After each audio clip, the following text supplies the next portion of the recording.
Hello everybody and welcome to another CB Showtunes tutorial. Now today what we're going to be getting into is how to develop a flight path for birds. Now this tutorial is going to be setting a flight path for the bird to follow, and then of course it's just going to go follow that flight path. Now keep in mind that the more flight paths that you've got, the better it is going to be for your bird, for instance. Say, for instance, it will look more random.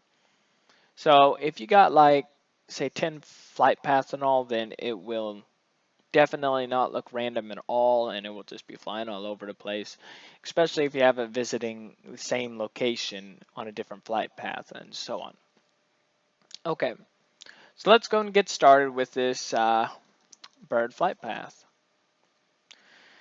All right, so the first thing that we're going to be talking about, let me go ahead and pull up this. When is it? I'm going to first pull up our uh, script real fast, so then I don't have to worry about it loading up while I talk. So the first thing that we're going to be needing to do, of course, is getting an FBX file for our character. Now, I downloaded this asset for about $20. It came with like some chickens, some ducks, and crows. Um, it originally was designed for Unity 3.0. It technically was not compatible for 5.0, but I made it work. I did have to do a lot of work with it and all, but yeah. So as you can see, we have this really cool crow. That's the one I use. And of course, we have our animations for it. Now, what we're going to be doing with this crow right here is first you're going to drag the crow into our scene. And what I did here was I added a component called an animation. So the difference between an animation and an animator is that the animator is called an animator controller. So it allows us to be able to activate multiple animations at the same time. Now an animation allows you to activate a multitude, but animations are a whole lot harder to do so in comparison to animators. Now for 3.0, I use animation instead, since we're only going to be flying around and all. So I just simply added the fly animation. Okay, so we automatically press play for flying. Now I added this audio source here for the wing flap. Now with this wing flap, what we're going to be doing is make sure that you have play on awake because we want it to be flying constantly. And we're going to loop this. I turned the volume up to 1, lowered down the pitch just a tad bit because it sounded a little bit weird being as high as it was. And I made sure that spatial blend was all the way up. I also changed the minimum distance to 1 and maximum distance to 10. This allows us to be able to not hear it when it's further than 10 units away in comparison to hearing it everywhere. Now keep in mind as well that whatever you have the spatial blend to be, that's how well you're going to hear it. So whenever I press play, for instance, I might take a second because of this scene and all. But if you notice, we don't hear it as well from this distance, right? But once it starts getting closer, it's going to actually, we're going to start hearing it more and more. So it's going to start coming down here, and you'll hear it a whole lot louder the closer it gets to us. So here it goes. Just like that. It's a very, very easy thing to do. So that's all you got to do there. All right, the next thing that we added on our FBX object is a box collider. Now, this I set as is trigger. You don't need to worry about that for now. That's just was something I was playing around with earlier. Especially since you're just flying around inside the air, it's not going to be using any form of gravity or whatnot, because it's heading to specific locations. Okay, so the next thing that you're going to need is a script. Now I created this crow flying patterns. Um, as you can see, I have like 2 L's there. It was, interesting. But anyway, we're going to be covering this script right about now. So let's go and pull that up. All right, so starting off, you're going to be creating a public transform array. Now, if you don't know what arrays are, all they are is they allow you to have multiple items of the same item, and you can call it by starting using the number 0, 1, 2, 3, 4. So you can change the number of this array by just simply changing the size of the array. And it is a whole lot easier to actually keep track of your game objects instead of having to put multiple transforms and all. All right, the next thing that you're going to need to do is we're going to be adding 2 public floats. One's called speed, one called reach distance. Speed's obviously how fast we're going to be traveling.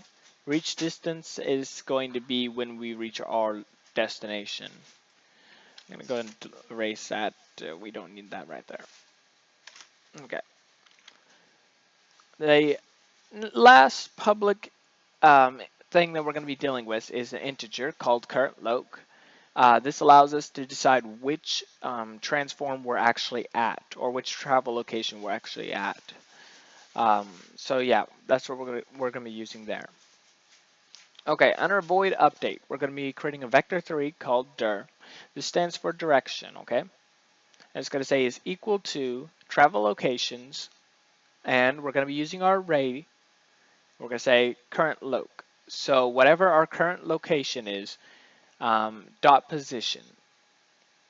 So this allows us to say, okay, if this is equal to 0 or travel location equal to 0, then we're going to be at that position minus our transform dot position.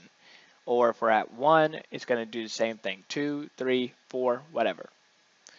Okay, so the next thing we're going to be covering, transform dot position plus equals dir multiplied by time dot delta time multiplied by speed.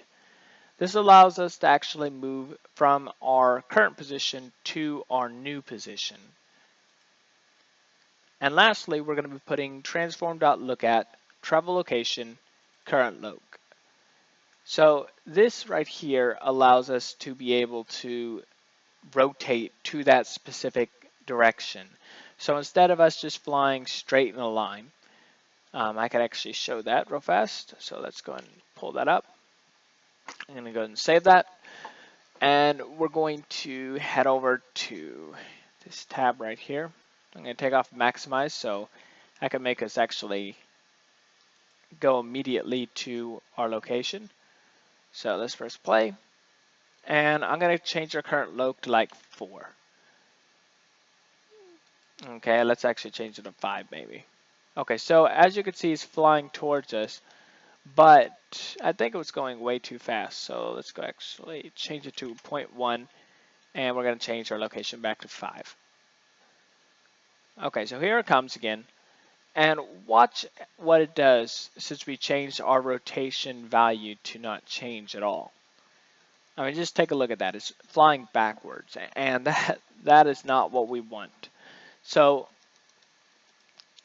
to fix that problem, all you got to do is add this lookat equation right here, and that allows us to look at our current location. Now keep in mind you need to have this set up at exactly the how this is set up, 1, 2, 3, even though you could flip these 2 around. I know that sounds a little confusing.